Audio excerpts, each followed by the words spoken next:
হিতকরী সভা তো ছেড়ে দিন আছেই। আপনারা সবাই ইউনাইটেড ব্যাংকের নাম শুনেছেন নিশ্চয়ই, মানে যেটা এখন হয়তো পাঞ্জাব ন্যাশনাল ব্যাংক অধিগ্রহণ করেছে। কয়েকটি ব্যাংক অ্যামালগামেট করে ইউনাইটেড ব্যাংক অফ ইন্ডিয়া হয়েছিল, তার ভিতরে হুগলি ব্যাংক কিন্তু ছিল একটা। এই হুগলি ব্যাংকের প্রতিষ্ঠাতা ছিলেন ধীরেন্দ্রনারায়ণ মুখোপাধ্যায়, তিনি আমাদের বংশের সদস্য। আর সবথেকে যেটা রোমহর্ষক হচ্ছে, দেখুন একটা কথা হচ্ছে ঈশ্বরচন্দ্র বিদ্যাসাগর আমাদের বাড়িতে মাসে একবার করে আসতেন। স্বামী বিবেকানন্দ এসছেন 10-12 বার, শেষবার এসছেন মারা যাবার 10 দিন আগে। এছাড়া মেরি কার্পেন্টার, শ্রী অরবিন্দ অনেকবার মানে এসছেন আর কি। তবে একটা যে ঘটনাটা আপনারা হয়তো অনেকেই হয়তো জানেন না, আমি আপনাদের সকলকে বলছি, এটা আমি কিছুদিন আগে মহাবলী সোসাইটিতে গিয়ে কনফার্ম করেছি।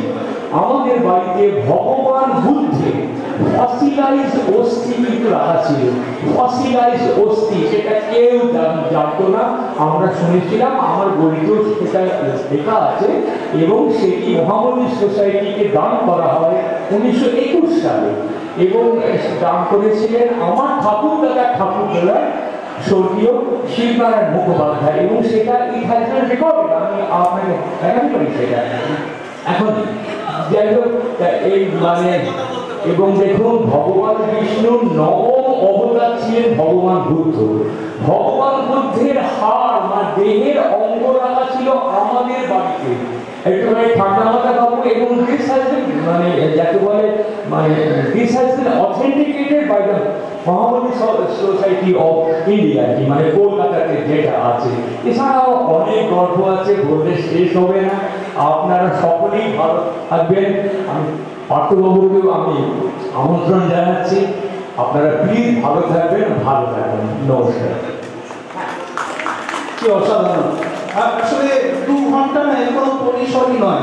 আমরা 6:30 থেকে 8:30 বলেছি তো লোককে, সেই মতন বিদেশে লোকেরা সেই মতন তাদের কাজ সেট করেছেন।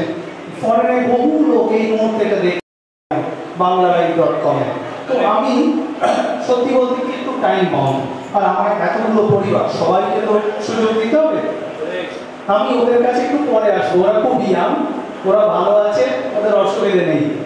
আমি সুরমা আর দেবাশিস দা দুজনকে দুটো প্রশ্ন করছি। দেখো, উত্তম কুমার এলেন তোমাদের বাড়িতে, তোমাদের কাজের লোক বলবো এরা মন্তব্য অনেক আসে আমাদের বাড়িতে, বলে দরজা বন্ধ করে দিল।